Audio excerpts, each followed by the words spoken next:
Bonjour et bienvenue sur l'espace dédié au site mécaniqueuniverselle.net, le site qui s'efforce de démontrer que l'humanité dans son ensemble évolue progressivement vers son ultime perfection. Cette ultime perfection, c'est l'extase. C'est le fond de notre évolution, le but profond de notre évolution. Évidemment, pour que les êtres humains qui vivront dans cette humanité qui a atteint sa perfection, c'est-à-dire dans quelques siècles, il faudra encore quelques siècles d'évolution. Mais nous avons fait la plus grande partie de cette évolution entre le moment où nous nous sommes distingués des primates naturels, des autres primates, des autres singes en somme, pour devenir cette humanité particulière. Et aujourd'hui, entre ce moment-là, cette origine, ce moment original, et maintenant, il y a quelques millions d'années d'évolution.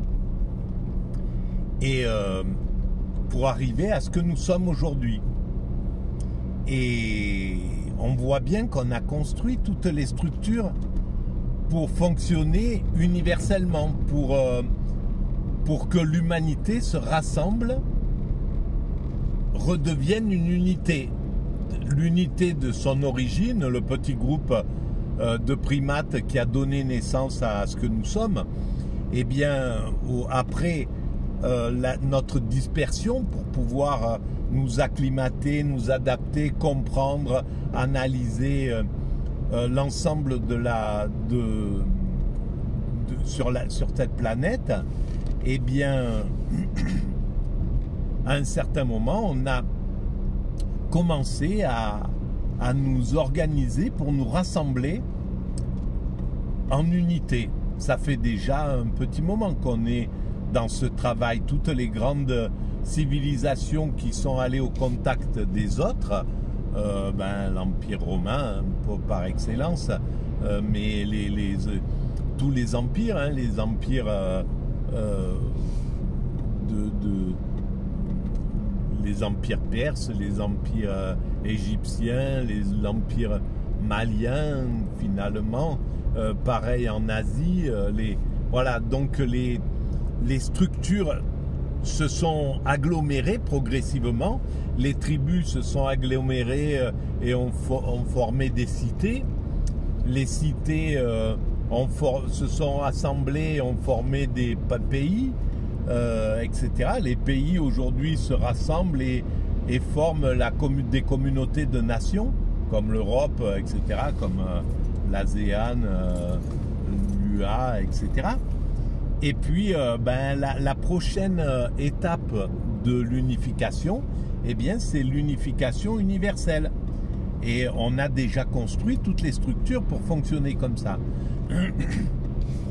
L'ONU, l'UNESCO, l'OMS, l'OMC, l'Organisation mondiale du travail, du tourisme, etc., etc.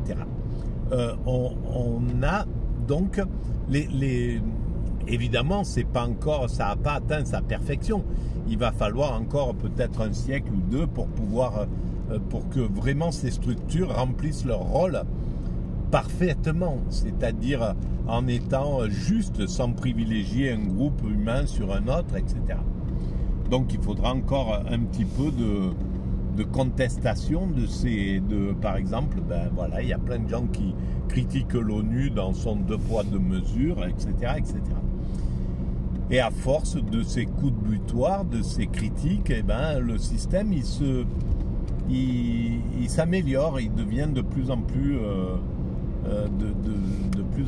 propre, clean, etc. Et alors donc l'agglomération des groupes humains s'est faite un peu comme ça, les troupes, plusieurs groupes humains se sont rassemblés au sein d'une tribu. puis plusieurs tribus, etc., comme je l'explique de façon naïve, hein. C'est une vision un peu naïve, évidemment, mais ça a le mérite d'expliquer, de mettre une image sur la façon dont les choses se sont agglomérées. Et pareil avec les structures spirituelles. C'est-à-dire que à l'origine, chaque tribu avait son dieu, son totem. Telle tribu était son totem, c'était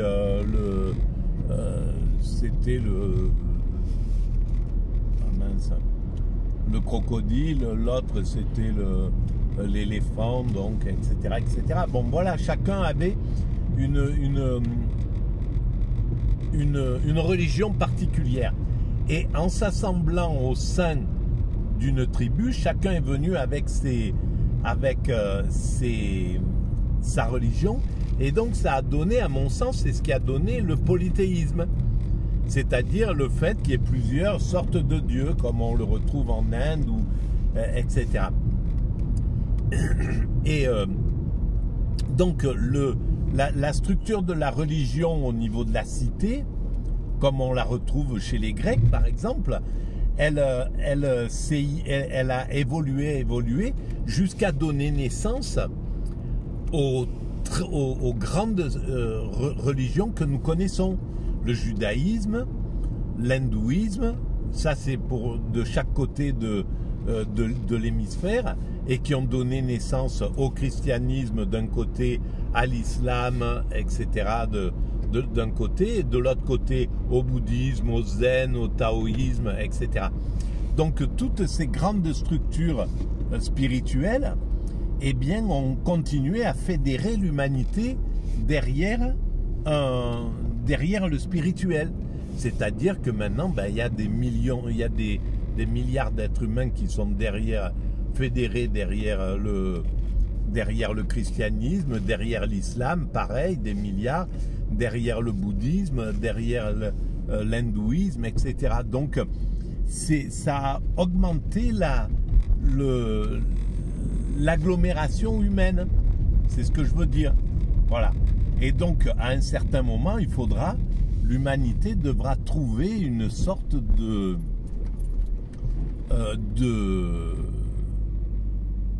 d'unité spirituelle aussi. Ça sera très facile. Ça sera facile tout simplement parce que la conscience humaine aura évolué.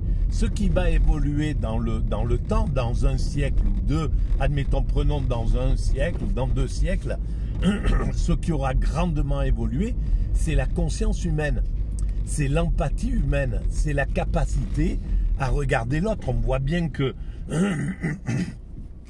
la bienveillance et la capacité que nous avons aujourd'hui à accepter et à prendre en compte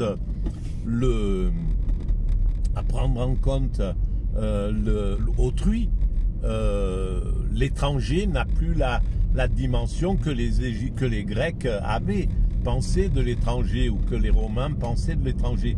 Maintenant, on voit bien qu'on est en train de nous adoucir, de développer notre capacité d'aimer, notre aptitude à respecter chaque particularité, etc., à aimer autrui et l'autre comme ça.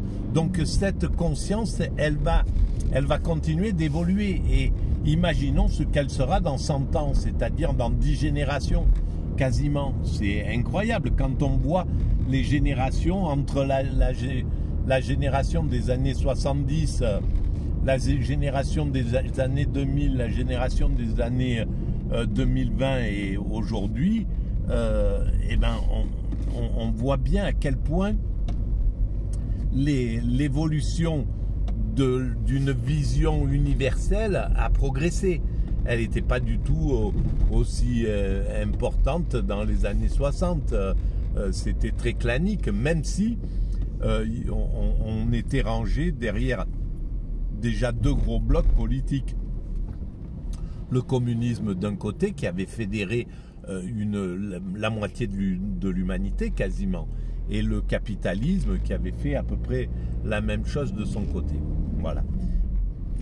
Et donc, évidemment que si la conscience humaine évolue, continue d'évoluer, si la bienveillance humaine continue d'évoluer comme ça, et il n'y a aucune raison qu'elle arrête avant d'arriver à son ultime perfection, eh bien, si ça continue comme ça, ben évidemment, ça ne sera pas difficile pour les êtres humains dans 100 ans de pouvoir se fédérer derrière une spiritualité universelle qui prend le meilleur de tout,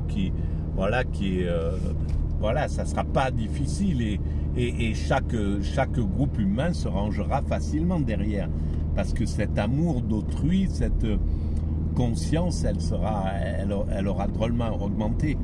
Et curieusement, cette conscience, elle évolue là. Le respect d'autrui, il évolue aussi par malheureusement le pire. C'est-à-dire que aujourd'hui, par exemple, sur le créneau israélo-palestinien, l'islam et le judaïsme se confrontent en somme. Et les excès qu'on voit, qui sont majeurs, eh ben, au lieu de durcir et effectivement de stimuler le racisme et l'antisémitisme, etc.,